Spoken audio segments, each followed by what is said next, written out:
ഇന്ന് ഞാൻ വീട്ടിലുള്ള ചീരച്ചെമ്പ് വെച്ച് ഒരു തോരനാണ് ഉണ്ടാക്കുന്നത്. വളരെ എളുപ്പത്തിൽ ഉണ്ടാക്കാൻ പറ്റിയൊരു തോരനാണത്. വളരെ പോഷകമൂല്യമുള്ളതാണ് ചീരച്ചെമ്പ്. ഇത് നന്നായി കഴുകിയെടുക്കണം. തണ്ട് മുറിച്ച് അതിൻ്റെ തൊലി ഒന്ന് ചീകിയെടുക്കണം.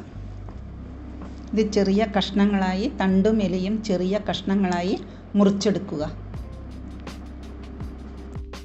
ഇലയും അതുപോലെ ചെറുതായി മുറിച്ചെടുക്കുക. കുറച്ച് തേങ്ങയും പച്ചമുളകും കൂടി മിക്സിയിലൊന്ന് ഒതുക്കി വെക്കുക. അതിനുശേഷം ഒരു ചീനച്ചട്ടി വെച്ച് അതിലേക്ക് കുറച്ച് അരി ഇടുക. ഒരു സ്പൂണ് മതി.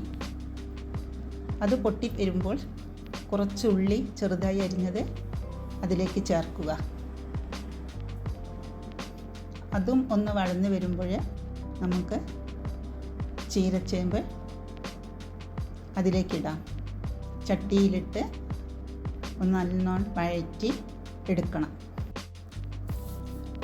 നന്നായി ഒന്ന് വഴറ്റിയെടുത്ത് മൂടി വയ്ക്കുക. 1-2 പ്രാവശ്യം മൂടി തുറന്ന് ഇളക്കി കൊടുക്കണം.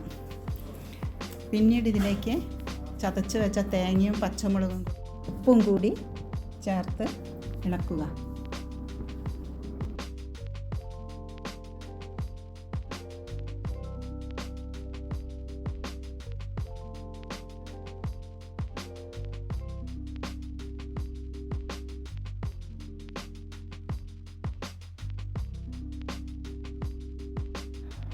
ഇളക്കി മൂടി വെച്ച് വേവിച്ചെടുക്കുക.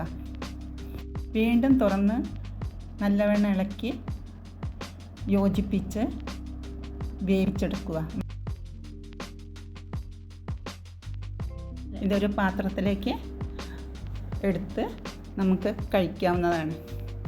ഇത് എളുപ്പത്തിൽ പോഷകമൂല്യമുള്ള ഒരു തോരനായതുകൊണ്ട് എല്ലാവരും ഒന്ന് വീട്ടിൽ ഉണ്ടാക്കി നോക്കണേ.